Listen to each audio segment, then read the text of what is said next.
Two souls can often bond over the seemingly insignificant things in life, whether it be a conversation where synonymous views are shared, or an activity where pleasure is simply found in one another's company. In the case of Sam and Joy, all that was needed to change both individuals' lives was a fateful day involving two lonely, wooden contraptions, and a vast field of freshly fallen snow. While they had known each other during their adolescent years, the paths of Sam and Joy had long since diverged and, in Sam's case in particular, taken many different detours. To say he had forgotten Joy's regular presence in his life during those pivotal years was an understatement. However, the same could not be said for Joy in regard to Sam's impact on her life. She remembered so many details about him, such as his idiosyncratic habits and expressions, all of his closest friends, and exactly what it took to make him smile. The two had maintained a friendship that could never quite make it past that first stage and blossom into something more. However, it wasn't until many years later that Joy began to suddenly appear in Sam's mind quite unexpectedly. There was something he was remembering to which he had never before paid much attention. She had this certain sparkle in her eyes that had always seemed directed toward him. He couldn't believe that he had never noticed it, but perhaps he had been too busy buried in the midst of his endless high school dreams. Since he couldn't seem to shake this feeling of curiosity about her life, Sam decided he would take the plunge by seeing if he could find Joy online. He remembered that she was old-fashioned in regard to social media, but he figured she used email at least. It took some mental searching, but he was eventually able to recall her address. By no surprise, it was an hour and a half before Sam was finally satisfied enough with the words he had chosen in his message. The worst thing would be starting things off on the wrong foot. He figured he would remain strong in the simple fact that he had made a resolution to not check his email obsessively. However, his resolve was beginning to crack as the self-sabotaging thoughts began to form the longer he thought about this whole situation. Finally, just before he was about to shut the light out and get some rest that night, Sam nervously opened the email app. However, what appeared to be the only new messages in his inbox were nothing more than Groupon offers and news articles. She probably has no idea what to say. It's been at least 8 years. She could be married for all I know, he thought to himself, feeling like someone had taken a cymbal-banging monkey and forced his head inside.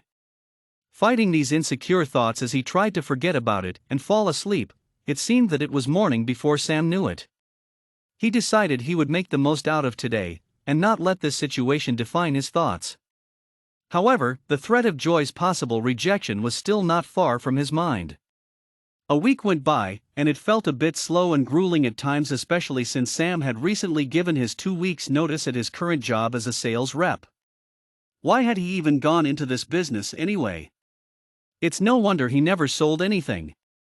He was far too timid, and his lifelong goal had always involved doing something where his creative side could be utilized. Then, without warning, as he was checking his spam folder for a particular message, Sam saw a certain name several emails down. His heart began to pound, and he felt as though he should take a second before opening it. Without reading the actual email first, he took quick inventory of the length of the message, and while it seemed somewhat concise, he couldn't help but be grateful just for an answer. Then, he smiled as he began to read. The date on the message indicated that she had written back the day after he sent his email. "Hi Sam. I couldn't help but feel a little shocked when I saw that you had sent me a message. I admit I remember your email address. Wow, has it been a long time. I hope and pray you're doing well, and I just wanted to say that since I do still live here in Riverton, I would be happy to meet with you sometime next week. Just let me know what you had in mind. J. Sam had never before seen her sign her name with only one letter, so he wondered if she had changed at all.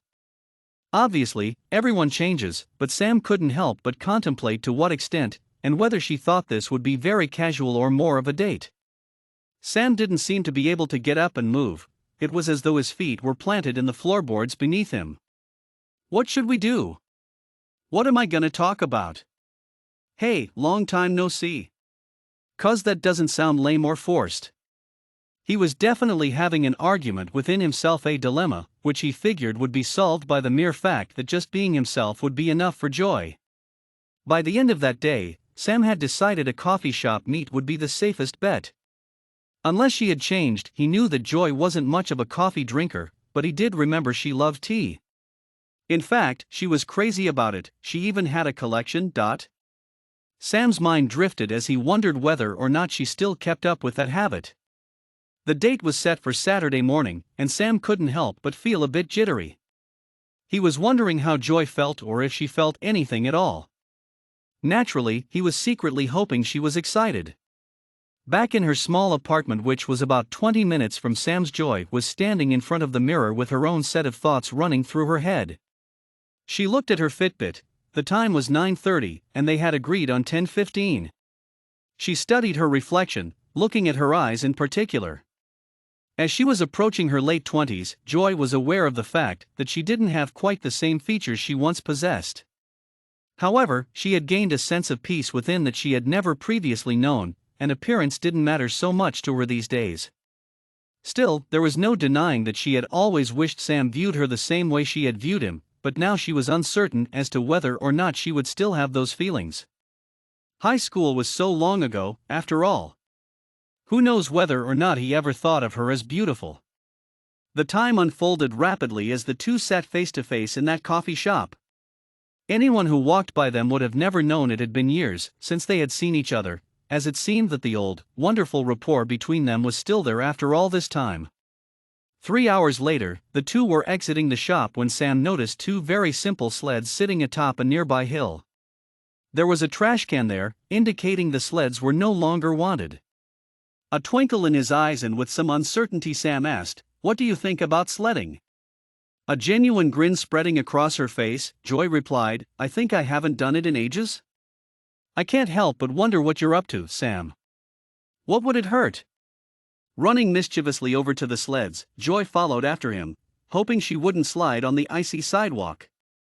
"I hope they're not broken," she said, slight concern in her voice. She turned one of the sleds around, inspecting it more closely. "I think they're fine." "Well, let's do it, then." Joy started laughing, feeling like she was 16 all over again. Then, without any warning, Sam hoisted Joy onto the oh-so-tiny sled, and he plopped right down behind her.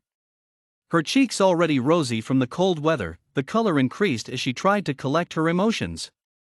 As both the sled and Sam and Joy barely made it down the hill in one piece, they were both glad to be at the bottom, safe and sound. Both laughing from both excitement and embarrassment, Sam stopped, smiled, and made one very simple statement that beautifully summed up the entire day. "Well, Joy, I think we made it."